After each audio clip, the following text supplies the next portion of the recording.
Assalamualaikum warahmatullahi wabarakatuh. Perkenalkan, nama saya Fetria Anissa Putri. Saya Deni Putri Lenggoni. Di sini kami akan menampilkan hasil resume kami, yaitu mengenai mata kuliah manajemen keuangan dengan materi teori struktur modal. Baiklah, di sini saya akan menjelaskan tentang teori-teori struktur modal. Menurut Jean-Jacques Ruston dan Thomas E. Kaplan 1996 bahwa struktur modal adalah pembiayaan permanen yang terdiri dari utang jangka panjang, saham preferen, dan modal pemegang saham.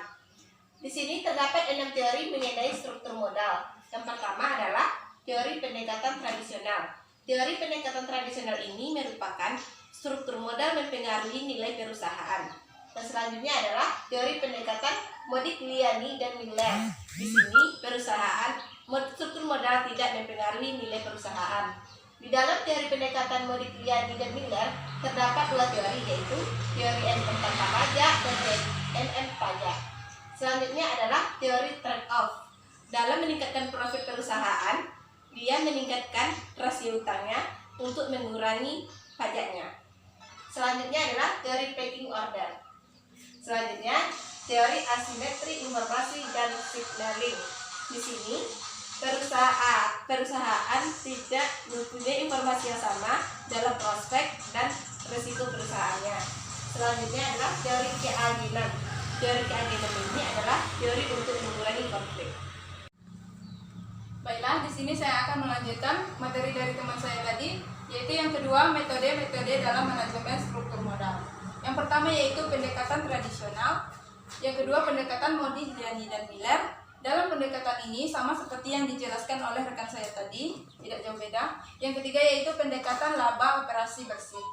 Dalam pendekatan laba operasi bersih ini, suatu perusahaan dalam menggunakan hutangnya berimbang dengan modal rata-rata dalam perusahaan tersebut.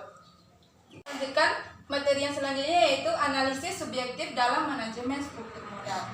Yang pertama, kelangsungan hidup jangka panjang, di mana suatu perusahaan dalam menggunakan hutang tersebut harus memikirkan secara matang untuk kelangsungan hidup jangka panjang suatu perusahaan tersebut.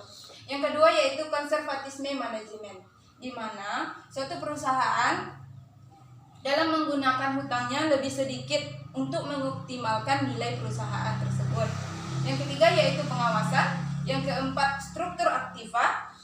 Yang kelima, risiko bisnis. Suatu perusahaan harus memikirkan terlebih dahulu risiko bisnis yang dihadapi apabila suatu perusahaan tersebut memiliki hutang yang banyak.